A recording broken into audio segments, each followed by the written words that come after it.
ಶ್ರೀ ಮಹಾಗಣಾಧಿಪತಿಯೇ ನಮಃ. ಓಂ ಶ್ರೀ ಮಾತ್ರೇ ನಮಃ. ಓಂ ಶ್ರೀ ಗುರುಭ್ಯೋ ನಮಃ. ಸಮಸ್ತ ಕನ್ನಡ ವೀಕ್ಷಕರಿಗೆ ನಮಸ್ಕಾರ. ನೀವು ಮೊದಲನೇ ಬಾರಿ ನಮ್ಮ ಚಾನಲ್ ನೋಡ್ತಾ ಇದ್ದರೆ ದಯವಿಟ್ಟು ಸಬ್ಸ್ಕ್ರೈಬ್ ಮಾಡಿ ಅಂತ ಹೇಳ್ತಾ, ಈ ದಿನ ನಾವು ಉಗಾದಿ ಪಂಚಾಂಗವನ್ನು ಹೇಳ್ತಾ ಇದ್ದೇವೆ. ಸಮಸ್ತ ಜನರಿಗೂ ಮತ್ತು ನಮ್ಮ ಸಮಸ್ತ ವೀಕ್ಷಕರಿಗೂ ಶ್ರೀ ವಿಶ್ವಾವಸುನಾಮ ವರ್ಷದ ಶುಭಾಶಯಗಳನ್ನು ಹೇಳುತ್ತಾ, ಹೊಸ ವರ್ಷದಲ್ಲಿ ನಿಮ್ಮ ಕನಸುಗಳು, ನಿಮ್ಮ ನನಸುಗಳು, ನಿಮ್ಮ ಕೋರಿಕೆಗಳು ಎಲ್ಲವೂ ಆ ಪರಮೇಶ್ವರನ ಶ್ರೀಮನ್ನಾರಾಯಣನ ಕೃಪೆಯಿಂದ ಈಡೇರಲಿ ಅಂತ ಪ್ರಾರ್ಥಿಸುತ್ತಾ, ಈ ದಿನ ನಾವು 12 ರಾಶಿಗಳ ಉಗಾದಿ ಪಂಚಾಂಗವನ್ನು ನಿಮ್ಮ ಮುಂದಿಗೆ ಹಂಚಿಕೊಳ್ತಾ ಇದ್ದೇವೆ. ಈ ಯುಗಾದಿ ಒಳ್ಳೆಯ ದಿನ, ಒಳ್ಳೆಯ ನಿಮ್ಮ ಕುಟುಂಬಗಳಲ್ಲಿ ಮತ್ತು ನಿಮ್ಮ ಸ್ನೇಹಗಳಲ್ಲಿ, ನಿಮ್ಮ ಬಂಧುಗಳ ಜೊತೆ ಆನಂದವಾಗಿ ಈ ಉಗಾದಿಯನ್ನು ಅದ್ಧೂರಿಯಿಂದ ಆಚರಿಸಿ ಅಂತ ಹೇಳುತ್ತಾ, ಮುಖ್ಯವಾಗಿ ಶ್ರೀ ವಿಶ್ವಾವಸುನಾಮ ವರ್ಷ ಆರಂಭವಾಗಿದೆ. ಇನ್ನೇನು ಈ ವರ್ಷದಲ್ಲಿ ಆಗಲಿರುವಂತಹ ಗ್ರಹ ಸಂಚಾರವನ್ನು ಒಮ್ಮೆ ನಾವು ನೋಡುವುದಾದರೆ, ಮುಖ್ಯವಾಗಿ ಈ ಗುರುಗ್ರಹ ಬಂದು ವರ್ಷಾದಿಯಿಂದ ನೋಡಿದ್ದಾಗ ಮುಖ್ಯವಾಗಿ 14 ಮೇ 2025 ವೃಷಭ ರಾಶಿಯಲ್ಲಿ ಸಂಚಾರವನ್ನು ಮಾಡ್ತಾ ಇರ್ತಾರೆ.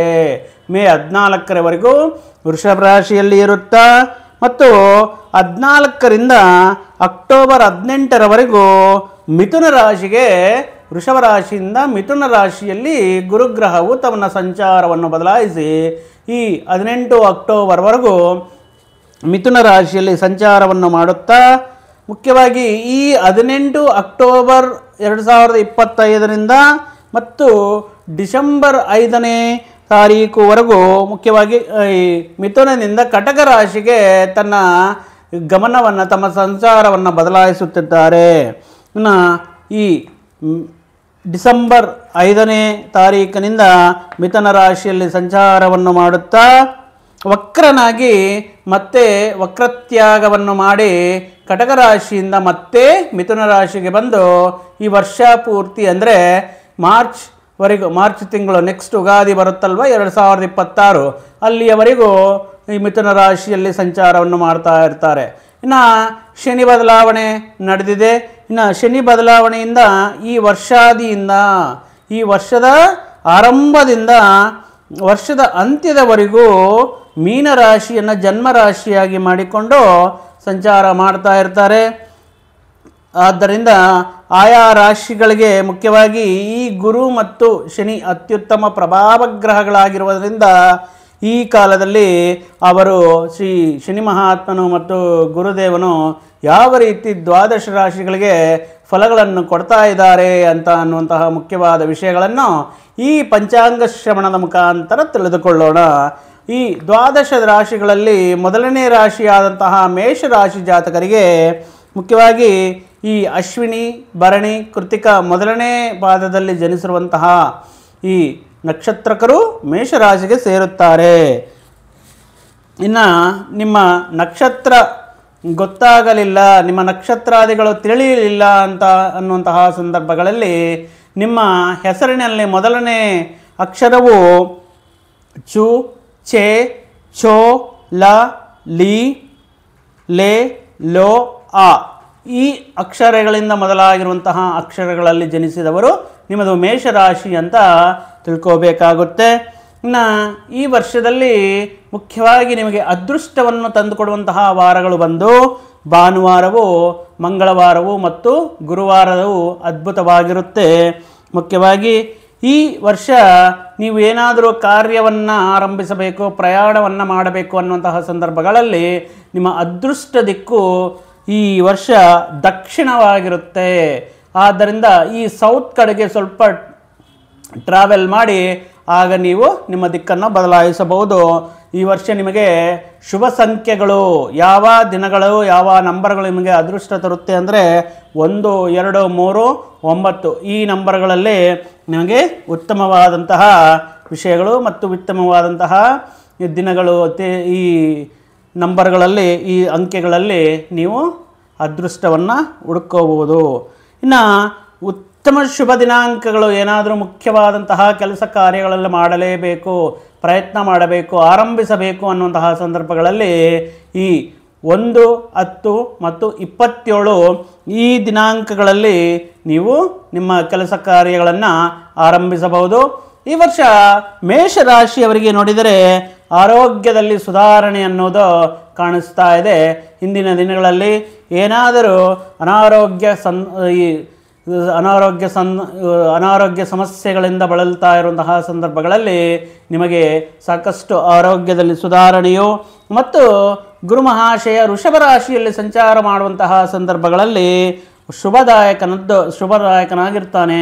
ಆದ್ದರಿಂದ ನಿಮಗೆ ಉತ್ತಮ ಆರೋಗ್ಯವನ್ನು ಪ್ರಸಾದ ಮಾಡ್ತಾನೆ ಈ ವರ್ಷ ಮೇಷರಾಶಿ ಜಾತಕರಿಗೆ. ಅದೇ ರೀತಿ ನಿಮಗೆ ನೀವು ಮಾಡುವಂತಹ ಕೆಲಸ ಕಾರ್ಯಗಳಲ್ಲಿ ಮತ್ತು ನೀವು ವೃತ್ತಿ ಮಾಡ್ತಾ ಇರುವಂತಹ ಪ್ರದೇಶಗಳಲ್ಲಿ ಸಿಗಬೇಕಾಗಿರುವಂತಹ ಕೀರ್ತಿಯಾಗಿರಲಿ ಮತ್ತು ಅಭಿವೃದ್ಧಿಯಾಗಿರಲಿ, ನೀವು ಮಾಡುವಂತಹ ವ್ಯಾಪಾರ ವ್ಯವಹಾರಗಳಲ್ಲಿ ಧನಲಾಭ, ಹಣಕಾಸಿನ ಲಾಭ ಉಂಟಾಗುತ್ತೆ ಮೇಷರಾಶಿಯವರಿಗೆ ಈ ವರ್ಷ.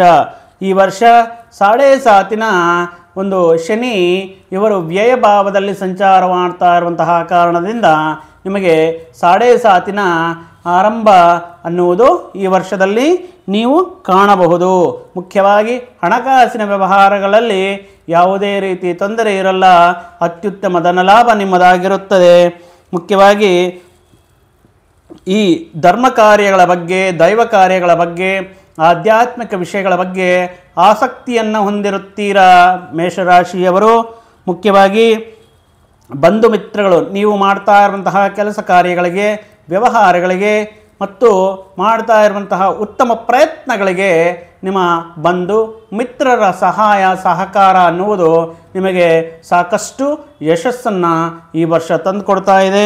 ಮುಖ್ಯವಾಗಿ ಒಳ್ಳೆಯ ವಸ್ತ್ರ ಪ್ರಾಪ್ತಿ, ಆಭರಣ ಪ್ರಾಪ್ತಿ, ಒಳ್ಳೆಯ ವಸ್ತ್ರಗಳನ್ನು, ಆಭರಣಗಳನ್ನು ಕೊಳ್ಳುವಂತಹ ಅದ್ಭುತವಂತಹ ಯೋಗ ಮೇಷರಾಶಿಯವರಿಗೆ ಆಗ್ತಾ ಇರುತ್ತೆ. ನೀವು ಮಾಡುವಂತಹ ಶುಭ ಕಾರ್ಯಗಳು, ವಿವಾಹಾದಿ ಶುಭ ಕಾರ್ಯಗಳಾಗಿರ್ಬೋದು, ಗೃಹ ಪ್ರವೇಶಗಳಾಗಿರ್ಬೋದು, ಉಪನಯನಗಳಾಗಿರ್ಬೋದು, ಯಾವುದೇ ಇತರ ಶುಭ ಕಾರ್ಯಗಳು ನಿಮ್ಮ ಮನೆಯಲ್ಲಿ ನಡೀತಾ ಇರುವಂತಹ ಸಂದರ್ಭಗಳಲ್ಲಿ ಅದ್ಭುತ ಸಫಲವಾಗಿರುತ್ತೆ. ಅತ್ಯಂತ ಸಂತೋಷದಿಂದ ಬಂಧು ಮಿತ್ರ ಸಮಾಗಮದಿಂದ ನೀವು ಈ ಶುಭ ಕಾರ್ಯಗಳನ್ನು ಪೂರೈಸುತ್ತೀರಾ ಈ ವರ್ಷ. ಈ ರೀತಿ ಮೊದಲಾದಂತಹ ಶುಭ ಫಲಗಳು ಮೇಷರಾಶಿಯಲ್ಲ ಜೀವನದಲ್ಲಿ ಮೇಷರಾಶಿಯವರ ಸಂತೋಷಕ್ಕೆ ಮತ್ತು ಆದರೆ ಗುರು ಪರಮಾತ್ಮ ಯಾವಾಗ ತನ್ನ ಸ್ಥಾನವನ್ನು ವೃಷಭ ರಾಶಿಯಿಂದ ಕಟಕ ಮತ್ತು ಮಿಥುನ ರಾಶಿಗೆ ಸಂಚಾರವನ್ನು ಮಾಡುತ್ತಾರೋ ಆ ಸಂದರ್ಭಗಳಲ್ಲಿ ಮೇಷರಾಶಿಗೆ ಕೆಲವು ಪ್ರತಿಕೂಲ ವಿಷಯಗಳು ನಡೆಯುವಂತಹ ಸಾಧ್ಯತೆಯು ಇರುತ್ತದೆ. ಅದು ಮುಖ್ಯವಾಗಿ ಮನಸ್ಸಿಗೆ ನಾನಾ ವಿಧವಾದಂತಹ ಚಿಂತೆ ಕಾಡುವುದು. ಅದು ಹಣಕಾಸಿನ ಸಮಸ್ಯೆ ಆಗಿರಬಹುದು, ಆರೋಗ್ಯದ ಬಗ್ಗೆ ಸಮಸ್ಯೆ ಆಗಿರಬಹುದು, ಸಂತಾನದ ಬಗ್ಗೆ ಈ ಚಿಂತೆ ಆಗಿರಬಹುದು. ಕೆಲವೊಮ್ಮೆ ನಿಮ್ಮ ಮನಸ್ಸಿಗೆ ತುಂಬ ಮಟ್ಟದಲ್ಲಿ ಚಿಂತೆ ಮತ್ತು ಬಾಧೆ ಆಗುವಂತಹ ಸಾಧ್ಯತೆ ಇರುತ್ತೆ. ನೀವು ಮಾಡುವಂತಹ ಕೆಲಸ ಕಾರ್ಯಗಳಲ್ಲಿ ಆತಂಕಗಳು ಬರುವಂತಹ ಸಾಧ್ಯತೆ ಇರುತ್ತೆ, ಅಡಚಣೆಗಳು ಬರುವಂತಹ ಸಾಧ್ಯತೆ ಇರುತ್ತೆ ಮತ್ತು ಬಂಧು ಮಿತ್ರಗಳ ಮುಖಾಂತರ ಮನಸ್ತಾಪಕ್ಕೆ ಈಡಾಗುವಂತಹ ಮತ್ತು ಈ ವಾದ ವಿವಾದಗಳು ನಡೆಯುವಂತಹ ಸಾಧ್ಯತೆಯು ಈ ವರ್ಷದಲ್ಲಿ ಗೋಚಾರವಾಗ್ತಾ ಇದೆ.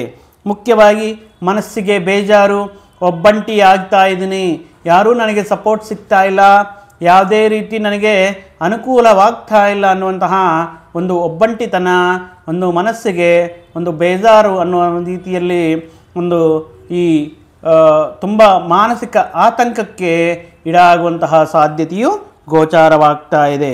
ಮುಖ್ಯವಾಗಿ ನಿಮ್ಮ ಶತ್ರುಗಳಿಂದ, ನಿಮ್ಮ ವಿರೋಧಿಗರಿಂದ ಸ್ವಲ್ಪ ಕಿರುಕುಳ ಆಗುವುದಕ್ಕೆ ಈ ವರ್ಷ ಮೇಷರಾಶಿಯವರಿಗೆ ಗೋಚಾರವಾಗ್ತಾ ಇದೆ. ಈ ವಿಷಯದಲ್ಲಿ ನೀವು ಬಹಳ ಜಾಗರೂಕರಾಗಿರಬೇಕು. ನಿಮ್ಮ ಮಾತಿನ ಬಗ್ಗೆ ಆಗಿರಲಿ, ವ್ಯವಹಾರಗಳಲ್ಲಾಗಿರಲಿ ಸಂಯಮನವನ್ನು ಪಾಲಿಸುವುದು, ತಾಳ್ಮೆಯನ್ನು ಪಾಲಿಸುವುದು ಉತ್ತಮವಾಗಿರುತ್ತೆ. ಕುಟುಂಬದಲ್ಲಿ ಅಹಿತಕರ ವಾತಾವರಣ ಇರುತ್ತೆ.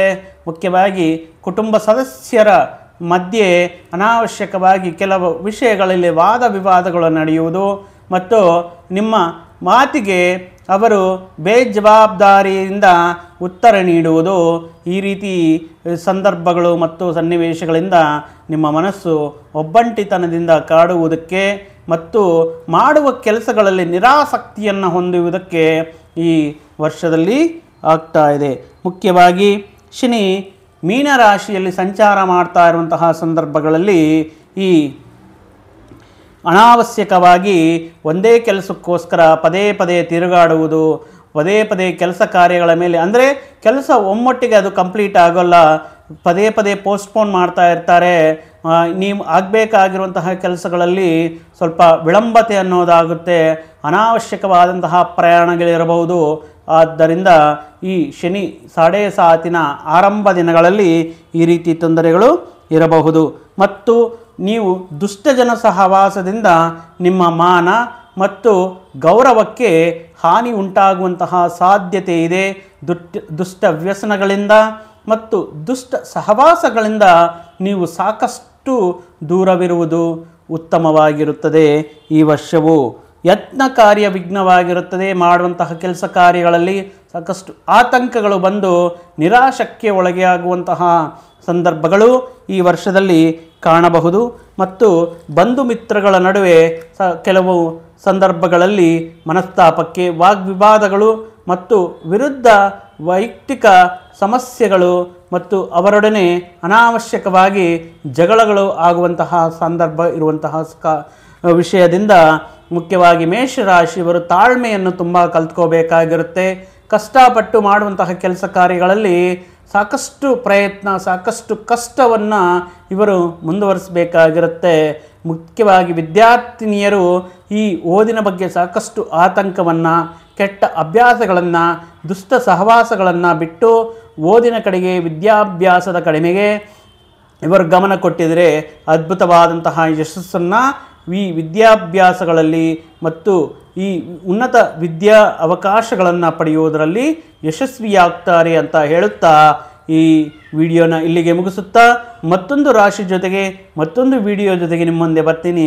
ಅಲ್ಲಿಯವರೆಗೂ ಸರ್ವೇ ಜನ ಸುಖಿನೋ ಭವಂತು, ಸಮಸ್ತ ಸನ್ಮಂಗಳಾನಿ ಭವಂತು. ಜೈ ಶ್ರೀರಾಮ್.